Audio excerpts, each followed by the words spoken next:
Hello everyone.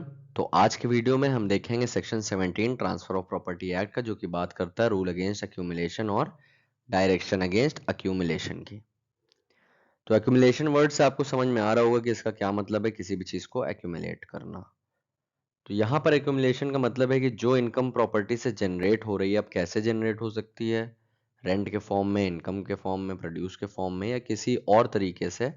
अगर वो property किसी भी तरह की इनकम जनरेट हो रही है, तो वो जो इनकम है जो जनरेट हो रही है, वो ट्रांसफरी को नहीं दी जा रही है। एक हमारा ट्रांसफरर होता है जो प्रॉपर्टी ट्रांसफर करता है, और एक हमारा ट्रांसफरी होता है जिसे प्रॉपर्टी ट्रांसफर करी जाती है। तो अगर प्रॉपर्टी एब्सोल्युटली ट्रांसफर करी गई है, तो ट्रांसफरी का राइट होता है कि सारी इंजॉयमेंट जो है प्रॉपर्टी की, वो ट्रांसफरी को मिले। लेकिन यहाँ पर क्या हो रहा है, यहाँ पर रिस्ट्रेन कर दिया जा रहा है ट्रांसफरी को प्रॉपर्टी की इनकम एंजॉय करने से। तो अब ये कैसे पॉसिबल है? आपने इससे पहले सेक्शन 11 पढ़ा होगा। सेक्शन 11 क्या कहता है कि जहां पर प्रॉपर्टी एब्सोल्युटली ट्रांसफर कर दी गई है, वहां पर ट्रांसफरर कोई भी कंडीशन लगाएगा तो वो वॉइड होगी।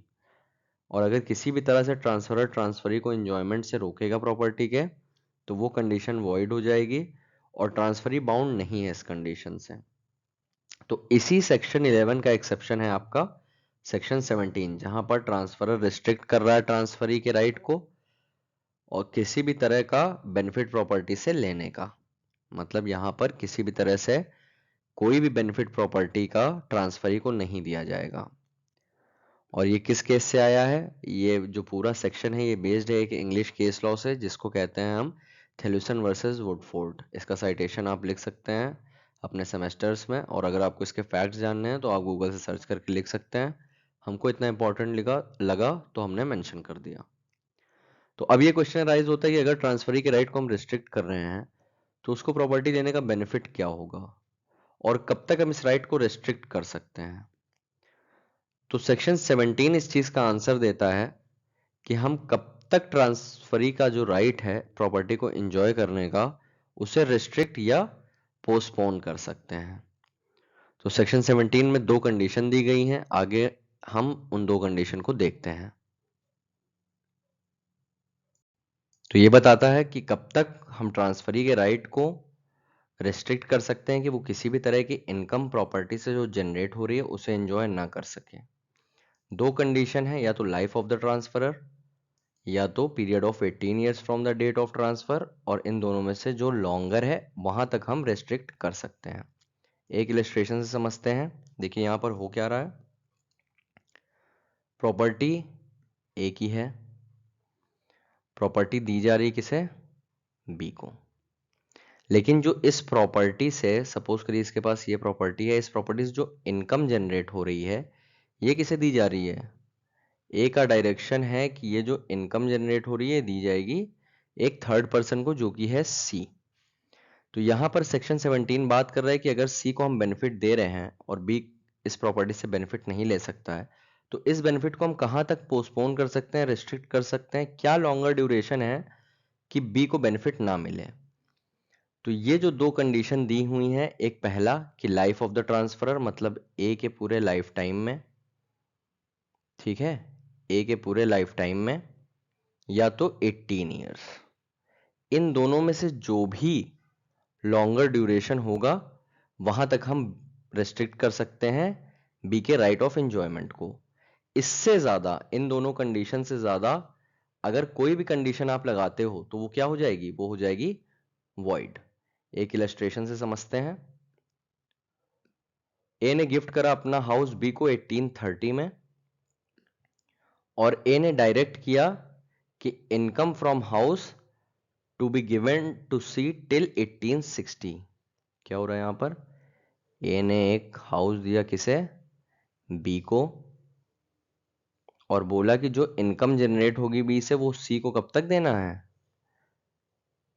1860 तक सी को देना है इनकम, और 1830 में बी को प्रॉपर्टी ट्रांसफर हो गई।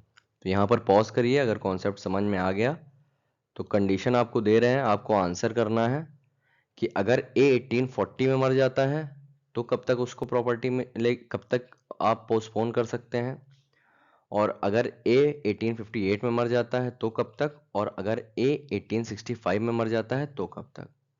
तो यहाँ पर पॉज कर लीजिए और पॉज करके अपना आंसर कमेंट करके बताइए। हम लोग कैलकुलेट कर लेते हैं। अगर यहाँ पर A 1840 में मर जा रहा है तो क्या हो रहा है, 1830 में A ने B को हाउस गिफ्ट किया था और उसके 10 साल बाद ये मर गया, तो हमारा लॉन्गर ड्यूरेशन क्या होगा, हमारा लॉन्गर ड्यूरेशन यहाँ पर हो जाएगा 18 ईयर्स का, क्योंकि भाई 10 साल बाद मर गया और यहाँ पे कह रहा है विच एवर इज लॉन्गर, तो लॉन्गर क्या हुआ, लॉन्गर हमारा हुआ 18 ईयर्स। अब यहाँ पर क्या हो रहा है, ए डाइज इन 1858, कब मर रहा है 1858 में, मतलब 28 साल बाद। तो यहाँ पर कौन सी कंडीशन लगेगी और कब तक देना है, 1860 तक। तो यहाँ पर हो जाएगा हमारा लाइफ टाइम तक, है ना, क्योंकि भाई यही लॉन्गर हुआ, 18 ईयर से लॉन्गर क्या हुआ, लाइफ टाइम जब तक ट्रांसफरर है। और कह रहा है ए डाइज इन 1865, तो यहां पर क्या कह रहा है, 65 में ए की डेथ हुई, तो कब तक देगा, अक्यूमुलेशन देना कब तक है, 60 तक देना है, तो कब तक देगा यहाँ पर देगा 1860 तक, क्योंकि उसके आगे देना ही नहीं है, टिल 1860। तो होप आपको क्लियर हो गया होगा ये पूरा कॉन्सेप्ट, कुछ नहीं है, बस अब इसके एक्सेप्शंस बचे हैं, देख लेते हैं आगे। 3 एक्सेप्शंस हैं हमारे रूल अगेंस्ट एक्यूमुलेशन के, देख लेते हैं जल्दी से। When direction is for the purposes of payment of debt incurred by the transferor, मतलब अगर ट्रांसफरर ने कोई लोन ले रखा है और उस प्रॉपर्टी को ट्रांसफर कर दिया है, तो थर्ड पर्सन को जब तक डेट सेटिस्फाई नहीं हो जाता तब तक उस प्रॉपर्टी का जो इनकम जनरेट होगा वो थर्ड पर्सन को दिया जाएगा। इलस्ट्रेशन देख लेते हैं, आपको और क्लियर हो जाएगा। सपोज करिए ए है, ए ने प्रॉपर्टी बी को ट्रांसफर करी और ए पर लोन है 10 लाख का, और जो प्रॉपर्टी से इनकम जनरेट हो रही है वो हो रही है 5000 की, और ए ने डायरेक्ट किया है बी को कि सी को इस डेट को सेटिस्फाई करने तक प्रॉपर्टी से जो बेनिफिट अराइज होगा वो देना है। तो अब ये हो सकता है एक्सीड कर जाए 18 ईयर्स भी और लाइफ ऑफ द ट्रांसफरर भी। अपना सेकंड एक्सेप्शन देखते हैं। हमारा सेकंड एक्सेप्शन कह रहा है कि अगर ए के जो डिपेंडेंट्स हैं, चिल्ड्रन हैं या वाइफ है, उनके मेंटेनेंस के लिए अगर कोई डायरेक्शन है तो उस पर रिस्ट्रिक्शन नहीं लगेगा कोई भी 18 ईयर्स का या लाइफ ऑफ द ट्रांसफरर का, वो तब तक दे सकता है जब तक वाइफ है, चिल्ड्रन है और डिपेंडेंट है। जो हमारी थर्ड कंडीशन है वो क्या कह रहा है कि जो प्रॉपर्टी ट्रांसफर करी गई है, सपोज करिए ये प्रॉपर्टी है, ये ट्रांसफर करी गई है और इसी के मेंटेनेंस के लिए पैसा यूज हो रहा है, या डायरेक्शन या एक्यूमुलेशन है, तो इसके लिए कोई कंडीशन नहीं लगेगी जो सेक्शन 17 में दी हुई है। तो होप वीडियो आपको पसंद आया होगा, मिलते हैं अगले वीडियो में।